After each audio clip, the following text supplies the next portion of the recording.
Включвам се от бъдещето, в което осъзнавам, че снимам вертикално, а не хоризонтално и съжалявам за това нещо. Усетих се чак вече в края.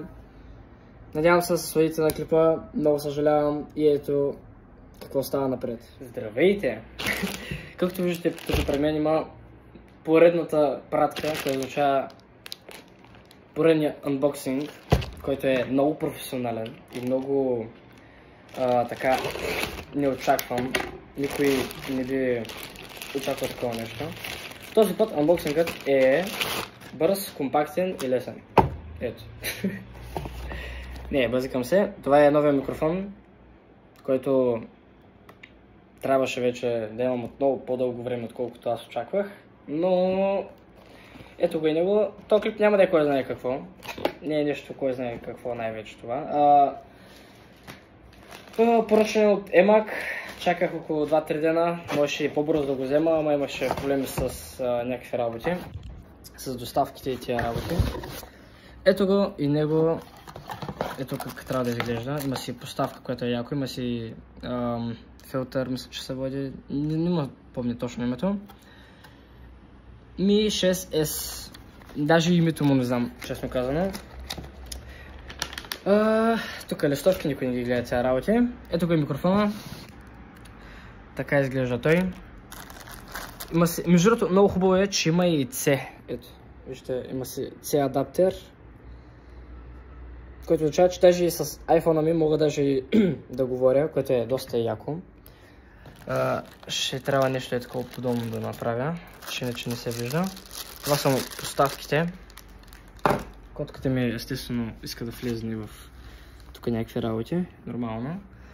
Ето го и това приятно нещо, което като плюй човек в него и нали като говори, няма да се чува гадно, предполагам много е.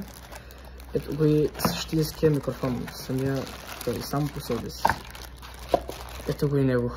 Не знам дали е добър, не знам, но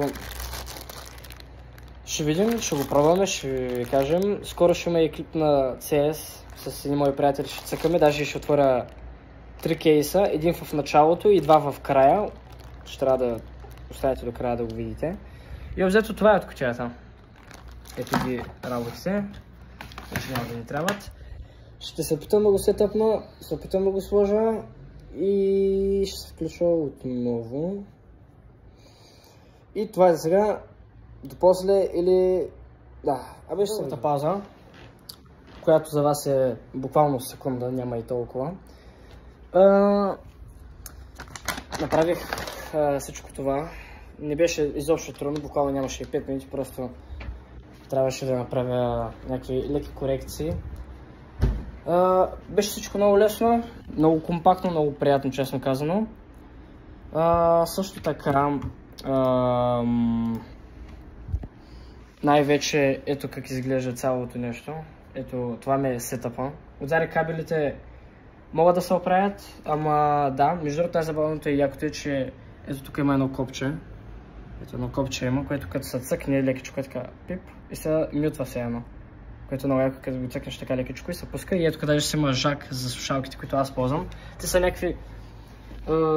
не стават, те просто са някакви колкото да имам да слушам някакви работи. Следващия анбоксинг, който не знам кога ще е на някакви слушалки.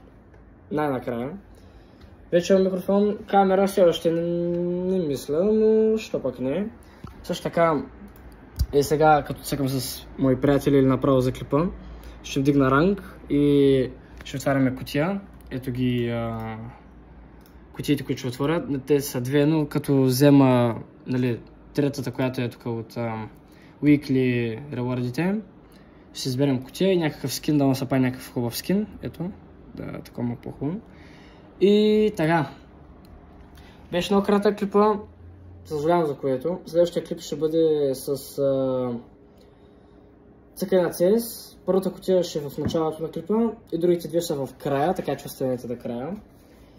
И да, не съм го казал от много време, ударете лайк бутон, subscribe, всичко там да има, пишете някакви коментари, питайте кое къде. Микрофона е взет от Emag. Не знам колко добре се чува, не знам нищо за него, просто ми хареса. Един приятел ми го препоръча. Беше на приемлива цена, 30 лева с доставка за и тия работи на 10 лева отгоре, нормално, все пак доставка.